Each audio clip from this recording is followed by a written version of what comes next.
Happy Tuesday, Red Sox Nation, and we are just 3 days away from the Red Sox opening day matchup against the New York Yankees. What's up, Red Sox Nation? My name is Jake Aniszewski. I'll be your host for today. I'm the Massachusetts Pirates team insider, and welcome back to the Locked On Red Sox podcast. Thank you so much for making Locked On Red Sox your first listen every single day. Unfortunately, I wasn't able to be joined by my co-host, Nesson writer Lauren Campbell, but I was joined by a very special guest. He does social media for The Athletic. His name is Jordan Moore. And Jordan and I, in this episode, talk a little bit about the recent roster moves that the Red Sox made on Monday, one of those being Chris Sale being moved to the 60-day IL, as well as a few guys being sent down to the minor leagues. We also debate a little bit about who we think should be on the final 28-man roster to start the season for the Red Sox, and then just finish off talking about the recent contract extension negotiations between Xander Bogaerts and Rafael. Let's get into this episode. You are Locked On Red Sox, your daily Boston Red Sox podcast. Part of the Locked On Podcast Network, your team every day.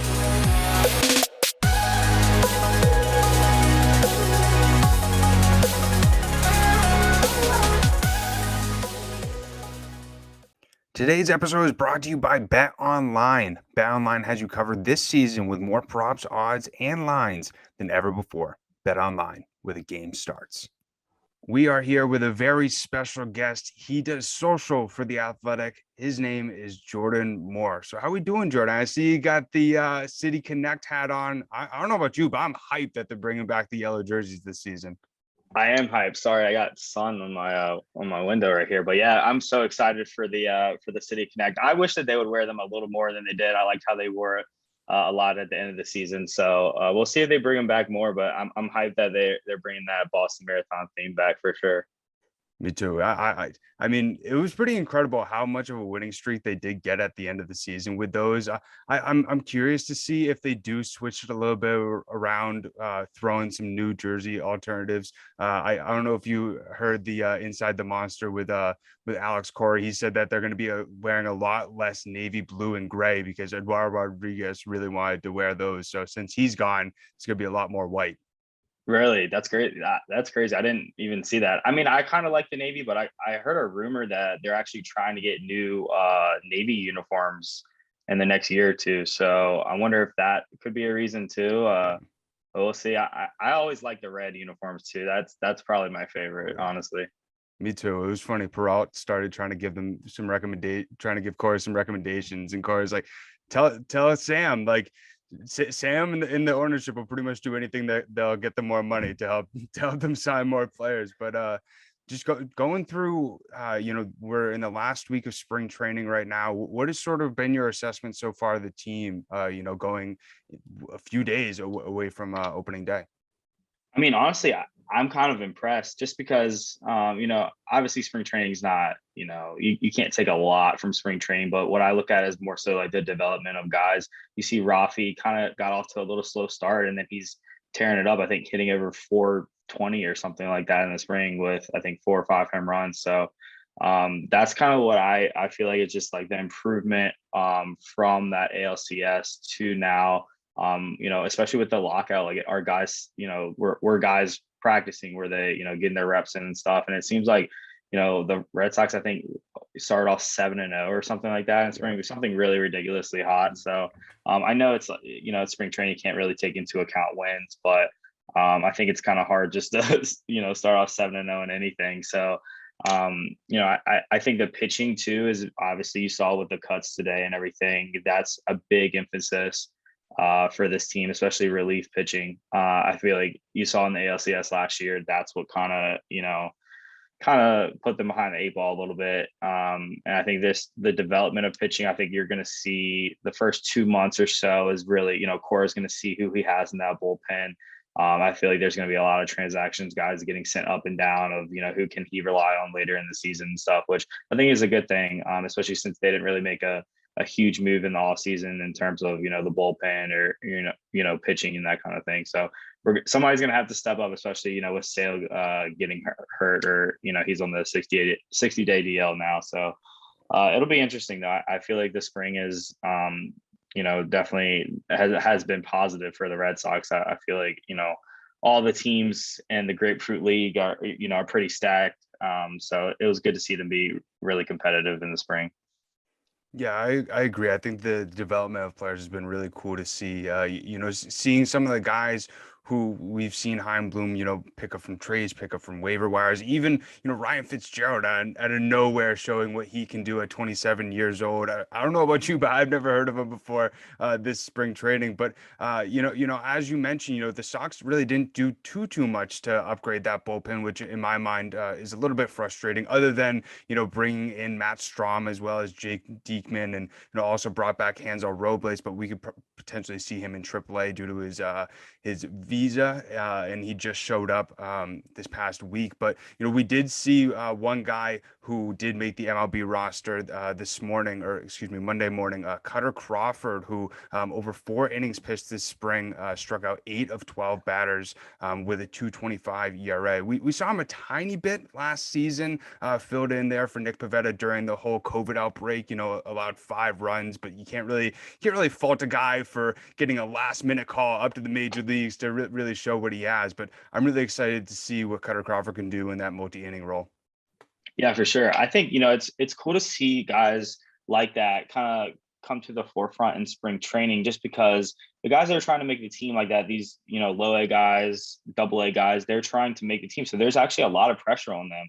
And it's cool, he struck out 8 of the 12 batters he faced or something crazy like that. So yeah, I don't think you can look at the outings, that he filled in for Pivetta last year, just because, you don't know what he was going. He could have been like a last minute call up, or I think it was actually. So you definitely can't look at that. I know his career MLB ERA isn't stellar, but it's also a really small sample size. Obviously, you have a small sample size in spring training too.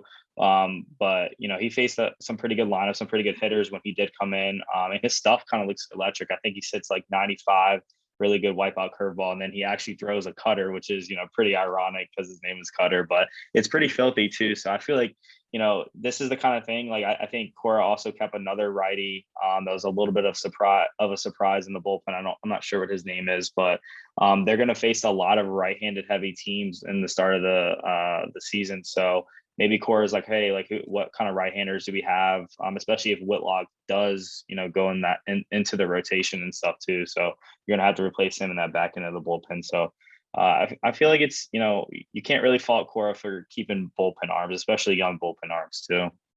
Very true. And we've seen Heim Bloom say time and time again, pitching depth is so vital throughout the season. I mean, especially like you mentioned, Chris Sale was just moved to the 60-day IL, which we potentially could not see him until at least June. And then, you also got James Paxton, who's coming back from Tommy John surgery. I now that I think about it, I kind of hope that both him and Paxton come together and start working out together to, motivate each other to be as good as possible when they do return to the Red Sox. But, as you mentioned, it'll be interesting to see how they really use Whitlock. Cora did mention he'll mainly stick in the bullpen, and they'll most likely put Hill and Houck into the rotation, which I don't really know how I feel about that with their struggles so far this spring training. But one guy that you did mention who was selected to the MLB roster is Tyler Danish. He's a guy who the Red Sox did pick up during this past offseason. It was interesting looking at his last year's statistics in the minors. He was a multi-inning reliever. He pitched around 2 to 3 innings every single outing, but looking at what he did so far this spring training, over 6 innings, allowed 4 hits, 2 walks, 5 strikeouts. But you got Danish, you got Crawford, you got Waka that can pitch multi innings, as well as Whitlock. So it's going to be really interesting to see how they really utilize those guys. But you never really see a lot of teams that have 4 to 5 guys who are able to pitch multiple innings. Yeah, I think that's the thing too, is like, it's like you said, you hit it on the head. Like it's all depth, and it's, how can we, not just for the regular season, but for the second half of the season, that's when, the games really start to be, become really meaningful. You saw that last year too. The Red Sox made it by a game. So it's like, how can we, build upon these right-handers who have, done really well in spring training, and kind of lead that into the season, into the second half of the season, and ultimately into the playoffs, which I think it's good. And I think you're kind of seeing, the AL East has a lot of heavy right-handed lineups. The Blue Jays, the Rays are a little mixed up, but the Yankees are really, right-handed heavy too. So it's good to see these right-handed. I know the Rays always match up pitching, pitching wise to right-handed and left-handed batters. And that's something I don't know if Chaim Bloom has kind of brought to the Red Sox or what, and kind of rubbed off on Cora a little bit. But it kind of seems that way in terms of, you're trying to get these matchups and that sort of stuff. So, I mean, I like it. It's just these guys are just going to have to step up, like you said, there wasn't a big splash in free agency on the pitching front. But there wasn't offensively. So, the offense is going to keep us in games anyway. So it's just going to, these young guys are going to have to step up. I hope that you are enjoying this episode of the Locked On Red Sox podcast. But I just want to take a second to talk to you about Athletic Greens. So I've been taking this for around a month now, and it was mainly due to I've had some gut health issues over the past 2 years or so. I would have issues where I would have stomach aches waking up. I wouldn't be able to eat or really have any sort of appetite throughout the day. But Athletic Greens has been the perfect solution to help me with this. It not only helps me have better gut health, but also it optimizes my immune system because I'm a person, I don't know about you, I hate taking pills and vitamins. I'm not really good at swallowing the pills and like that sort of stuff. But with Athletic Greens, all it really is you take this scoop of this powder, and it really honestly has 75 high quality vitamins and minerals, and also whole food source superfoods, probiotics, all mixed into this powder. And you just do one scoop into this little bottle that they give you, and it's really quick and easy. You drink it. It tastes really good, quite honestly. It has this nice tropical taste in it. But it's been something that I've really enjoyed over the past month or so. And quite honestly, I mean, it looks all green and healthy and everything like that. But like, as I mentioned, it tastes really good. And you take it right before you start eating anything to start the morning. It gives a great coat to your stomach, and it allows you to have more appetite throughout the day, but also by getting some of your most important vitamins and minerals to start the day. And this is something that can help you not only with your energy, your recovery, your focus, your aging, but as I mentioned, it's also really good for your gut health, your nervous system, as well as your immune system. And it's actually cheaper than most all of the different supplements that you take. So instead of grabbing all these different vitamins, fish oil, or all these different things that you see at all these pharmacies, that really starts to really add up. But you can really get all those great things to help you stay healthy all within one scoop of Athletic Greens. So as I mentioned, all the different things that it helps you with, but it also helps you with better sleep, better recovery, better mental clarity, as well as alertness. One of the biggest reasons why I trust Athletic Greens is it uses the best of the best products, and it really looks at all of this third-party testing as well as all the science to make sure that they have the best products within it to help you be as healthy as possible. So right now it's time to reclaim your health and your immune system with the convenient and daily nutrition, especially heading into the flu and cold season. It's just one scoop in a cup of water every day. That's it. No need for a million different pills and supplements to look out for your health. So to make it easy, Athletic Greens is going to give you a free 1-year supply of immune supporting vitamin D and 5 free travel packs with your first purchase. All you have to do is visit athleticgreens.com/MLB network. Again, that's athleticgreens.com/MLB network to take ownership over your health and pick up the ultimate daily nutrition insurance. So I also just want to take a second to thank you guys so much for making Locked On Red Sox your first listen every single day. But make sure to go over and check out Locked On MLB Prospects. Host Lindsey Crosby is a prospect encyclopedia, and he's going deep on the MLB stars of tomorrow. It's free and available wherever you get your podcasts. Make sure to go over and check out all the other Locked On podcasts over on the network. They cover all MLB teams, all NFL teams, NBA, as well as college. And a few of my favorites are Locked On Orioles, Locked On Astros, as well as Locked On Yankees, even though that the Red Sox and Yankees are rivals. Everybody on the Locked On Podcast Network does a great job of covering your favorite team every single day. And quite honestly, in my opinion, the Locked On Podcast Network is your number one source to get all your sports information each and every single day. So definitely go and check out those. But let's get back to the episode. And something that, kind of came to mind to me over the past few days, especially thinking about Chris Sale having to miss multiple months for the second season in a row is, other than Eduardo Rodriguez, like this is pretty much the same exact rotation with a little bit more depth than there was last year. And when you looked at it going into the All-Star break before Sale came back, the Sox had the best record in baseball. And that's not to say that pitching wasn't an issue. It's really starting to get annoying because it's a excessive record player every single season. Pitching the bullpen is an issue, and I just can't wait until it's something that we can talk about as a strength, because it seems like it's been a little bit since we've been able to say that. But looking at some of the other roster moves that did happen, John Schreiber, he's a pitcher for the Sox, did get sent down to the minors, as well as Frenchie Cordero and Rob Schneider. One thing that I want to get your thoughts on is I'm pretty surprised that Frenchie Cordero did not make the MLB team. Looking at over 23 plate appearances, he had 478. He looked a lot better at the plate, and obviously you can make the point.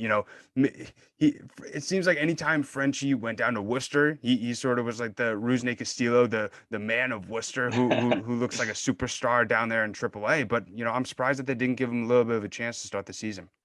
Yeah, I think the biggest surprise is just kind of, they kept him or they kept Travis Shaw over Cordero. And that's kind of mind boggling to me just because Cordero is younger. I feel like he has a higher ceiling than someone like Travis Shaw. You know what Travis Shaw is going to get you. He's older too. He did, kind of okay for us last year. He hit that one, I think, walk off and, didn't really do too much after that. So yeah, that's kind of mind boggling to me just because, like I said, I think Franchi Cordero has a higher ceiling.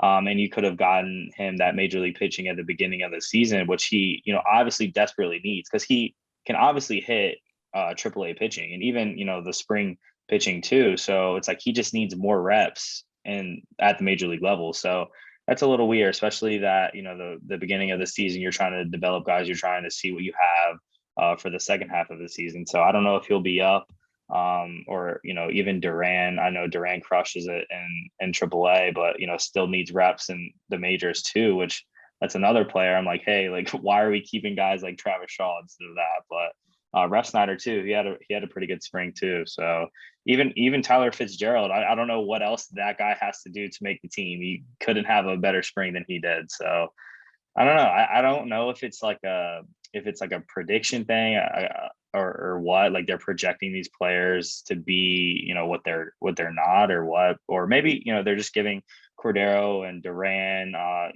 some time in AAA just to get warmed up some more since it was a pretty short spring training. But yeah, definitely mind boggling to me for sure. Specifically for Duran, I think that's what it is, helping him build up his confidence a little bit more back down in Worcester. Lauren and I sort of debated about it a little bit. She thinks that he needs a month or so. I agree with that.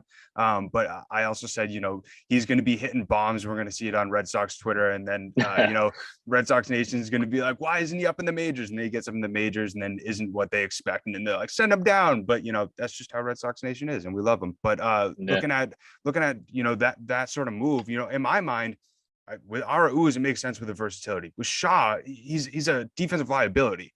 And when you look at it, Cordero and Shaw essentially play similar positions. Shaw, in my mind, can only really play DH, first base, a little bit third base, but not really too much. And Cordero can play right field, even though it's not great. He can also play first base too.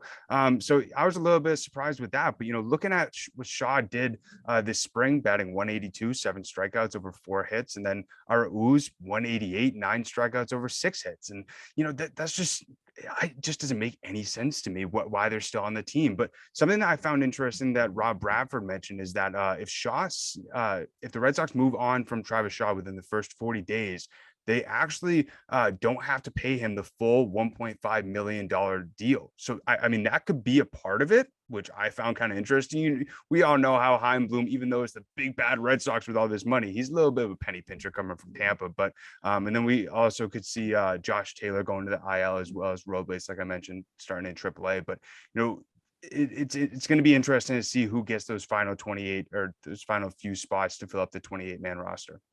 Yeah, that's interesting. That's an interesting note about Shaw. That's that's definitely something to keep an eye on for sure. I mean, yeah, like you said, everybody thinks of the Red Sox as though big bad Red Sox. They spend a lot of money, but obviously we really don't. Obviously, we did spend money on Trevor Story, but that was very much needed money spent. I feel like you kind of had to do that with the way the market was going, especially for middle infielders too. So, but yeah, Heim Bloom doesn't, he likes to save anywhere he can. You saw that with the Renfroe deal too, to bring JBJ back. And that's something too, is like, I don't really want JBJ. I love JBJ, but I feel like we already kind of moved on from him, and now we're opening the door back up. And you had the same player in Jarren Duran that could do the same thing that JBJ does, especially on defensively. Maybe not strong enough arm, yeah, but in terms of his speed in the outfield and that kind of stuff, I don't think you're losing much there. That's why it's just like, why are we giving chances to guys like Aruz and JBJ when we know what they can do and what they bring to, the table, but you don't necessarily, know about that with, Frecci Cordero and Duran and, even Fitzgerald or Refsnyder and that sort of those guys. So, maybe Cora calls him up, after a first month or two, maybe we move on from Travis Shaw. So it'll be interesting to see. It's whenever Heim Bloom is, at the helm, it's always going to be pretty interesting. So, well, what's your thoughts on the fourth outfielder? I don't trust JD Martinez against left-hand pitching going into the outfield, and I thought it would be interesting, if they went out and tried for Justin Upton, even if they got him for a very cheap deal, and I don't really trust, even though as much as I love Christian Arroyo, he's had limited time out there. I don't want to just stick him out there. They're both him and Martinez, I feel like, are defensive liabilities out there in right field. Yeah, and then that's a good point about Arroyo too. Like that's why I don't understand keeping Arroyo's too, because Arroyo can essentially give you more power. I think a better hitter for sure, and probably the same defense. So that doesn't make any sense to me. As for the fourth outfielder, I'm still upset about Renfroe. I still think about that all the time. I don't understand that trade at all. Like, can you imagine this lineup right now with Hunter Renfroe in it? And even Schwarber, like if you're gonna trade Renfroe to try to save some money, why would you not try to bring back Schwarber? I mean, obviously Schwarber got the bank in Philly, but not saying that we should have paid him that. But I don't know what we're gonna do about the fourth outfielder. You had guys like rumored Conforto, Ramon Laureano, guys like that. It's like any of those guys would have helped. I think JBJ is obviously a defensive replacement kind of guy, but I don't think he's a starter. I think he could come off the bench or even pinch hit off a righty or something like that. But yeah, the fourth outfielder to me is I don't want JD as the fourth outfielder at all. I mean, he's strictly a DH at this point in his career. So I know he lost a little bit of weight. I think he said like 5 to 7 pounds or something like that, but still I don't know if that's going to help him at this point.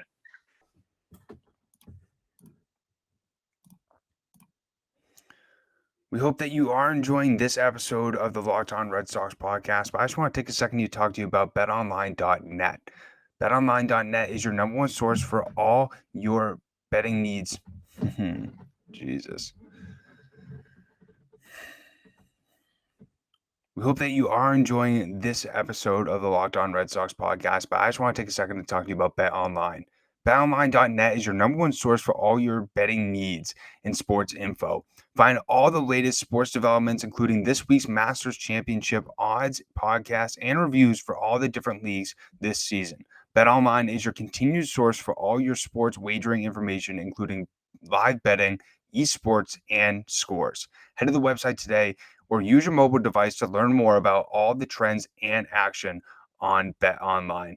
And one of the biggest reasons why I choose BetOnline compared to, let's say, DraftKings or FanDuel is because, quite honestly, they give you all the best information, in my opinion, to let you know what you're actually spending your money on. So let's say I wanted to bet on the Red Sox and Yankees during opening day. They explain to you what every single prop and odd really means. I don't know about you. I don't bet too often, but if you're a new bettor, BetOnline is the place to go because, as I mentioned, they keep you educated and they let you know what you're actually spending your hard-earned money on. So go and check out BetOnline, where the game starts. Oh yeah, I don't either, especially him going into his 35th or 36th age season. And I think with the Renfro deal, it was obviously mainly due to the prospects, but I also thought, I think in Heim's mind, like it was the defense that JBJ brought. But now I feel like with this fourth outfielder situation, you're just making the defense even worse. And I would be interested in them going out and giving Conforto a 1-year flyer deal, maybe $13-14 million, just to see what he can do. But I wanted to move on real quick to the contract extensions updates. We saw that Alex Spear came out with on Monday morning that Xander Bogaerts and Rafael Devers said that they have held discussions about long-term deals with the Red Sox, but it doesn't really seem like something's going to come together during opening day. Devers said, we didn't get to anything, but I still have 1 more year. They did also mention that they're not really too interested in talking about it during the season. And it was interesting what Bogey said. He said, I don't think anything will get done in the coming days this season. It was much different compared to the last time when things were heating up. Now they're not. I don't think anything will happen, if you ask me. He said, but you never know. In 2019, no one really thought that anything was going to happen, but something did happen. And, Chaim Bloom says over and over again, these are cornerstone players in our franchise. But even though as much as I love Chaim Bloom, and I always say in Chaim we trust, pay these guys. Yeah, I mean, yeah. To be fair though, Chaim also said that about Mookie Betts too, and then traded him. So I don't know if I would even trust that. Here's the thing with from my perspective with Devers and Bogaerts. Obviously, you have to keep Devers, pay him whatever he wants. That is legit cornerstone franchise player that you have to keep. He's young. He's showed no signs of, production dwindling or anything like that. Xander Bogaerts, I think, obviously the fan favorite, but also Mookie was the fan favorite. And you can, obviously Chaim doesn't care about a fan favorite. That's why I have a little, I'm pretty worried about Bogaerts and, an extension not getting done now. He's the longest tenured Red Sox, I'm pretty sure. Been there since 2013. Obviously, the only player that was still on that 2013 team. He is Mr. Red Sox. I don't know why you wouldn't pay him, but then again, you look at the Chris Sale deal, and that's really screwed the Red Sox lately. So I don't think the Red Sox are going to do that again. And Bogaerts is getting up there in age. You did sign Story. Second base is kind of a position that you could probably backfill. Call a guy up or something like that, or even sign someone to play that for a year. You saw that with Iglesias last year too. So it's kind of weird with Bogaerts. I'm kind of worried about that. I don't know if that's going to get done during the season. I do hope, and I feel like I expect Devers to get done soon. I feel like it kind of almost has to if you're going to keep them. But hopefully they both do, because I feel like with Devers's production and his development, Bogaerts has been such a critical part in that. So I'd hate to see him leave.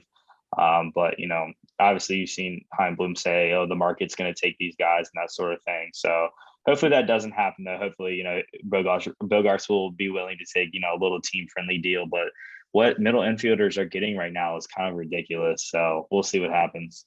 Yeah, I don't see the team friendly deal. Unfortunately, we saw what Scott Boras said that the Red Sox got lucky that they got him at that price point. So I think that's really what it is, that Xander's looking for 35 million. The Red Sox really aren't looking to go that much, especially him going into his age 30, late 30s sort of seasons when you're looking at the back end of that contract. And then so many questions going into 2023 catcher. Christian Vasquez, as well as JD Martinez, Kike Hernandez, Nate Eovaldi, all free agents after the season. Yeah. So many questions. 2023 might look a lot different. It's going to be really interesting. And it makes it a little bit more exciting for you and I to be able to talk about as well. So even though, it might give us a little bit of heart attacks trying to think of what this 2023 Red Sox team might look like. But lastly, Jordan, what is your Red Sox win prediction for the 2022 season? I don't know. So this is a tough question. The AL East is going to beat up on each other. I think that's the strongest division in baseball. One of the strongest, with I'd probably say the NL East too, is kind of ridiculous this year with the improvements they've made.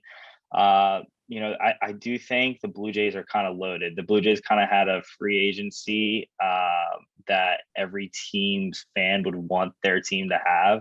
So I really do think they're going to be really good. And the Rays, I think, are always going to be good. They could throw out a high school lineup out there. They're always going to compete. Yeah. So I'd probably give, with that infield that the Rays have, I think the Rays win that division. I think the Red Sox and Blue Jays also still make it with that expanded playoff. I think the Yankees are the odd team out, even though they could also make it. There could be 4 teams from that division that make the playoffs. But I think my take is I'm going to say 92 wins for the Red Sox. I think, which is one more than they had last year. Forgot what they finished with in the regular season last year, but I think it's kind of similar to last year. The AL East is going to beat up on each other. I really do think that, and then everybody's going to beat up on the Orioles. So it's going to be who beats the Orioles the most, probably. But the biggest thing, you and I talked about this last year before the season too. I think the biggest thing is going to be consistency, and not losing 2 out of 3 of that series and taking 2 out of 3. Every series is really going to be important for this year's Red Sox. Yeah, couldn't agree more. But really appreciate you taking the time today, Jordan. Where can people support you, and where can they find you? Yeah, I'm on all forms of social media at iJordanMoore. So give me a follow there. I'll follow you back. Perfect. Appreciate it, man. Yeah, thanks for having me. We hope that you did enjoy this episode of the Locked On Red Sox podcast and really enjoyed Jordan and I's opinions on each subject that we talked about. I am so excited for opening day to just be 3 days away. I mean, I can't hold in my excitement. Red Sox baseball is almost back, baby. And Lauren and I have tons of exciting guests planned for this opening week to get you ready for opening day and make sure that you are the most knowledgeable Red Sox fan that there is out there, and also to get your excitement as high as mine is. But we greatly appreciate everybody making the Locked On Red Sox your first listen every single day. We greatly appreciate the support, and also go and to make sure to make your second listen Locked On MLB. Paul Francis Sullivan, please call him Sully, brings you his unique perspective on all the major leagues, past and present. It's free and available wherever you get your podcasts. Do you know what's also free? Following Locked On Red Sox on Twitter. Go over to Twitter, follow us over there. It's LO_Red Sox. You can also follow myself on Twitter. It's at Jake Iggy, as well as my co-host Lauren. That's 3 laws, Lauren with 4 R's. But as I mentioned, we have tons of exciting guests and content planned for you guys to get you guys excited and ready for opening day against the New York Yankees. A little bit of a sneak peek. Tomorrow we're going to be doing some season predictions with Gabby Hurlbutt. Definitely want to make sure to go over and check that out. But if you have not yet, make sure to subscribe on whatever audio platform you're listening to. Also on YouTube, because we post a video version over there. But this is the best place to find all your Red Sox information Monday through Friday. But as I said before, we greatly appreciate all the support. It really does mean the world to us. But as I've ended it, and I'm going to continue to end it, let's go Sox.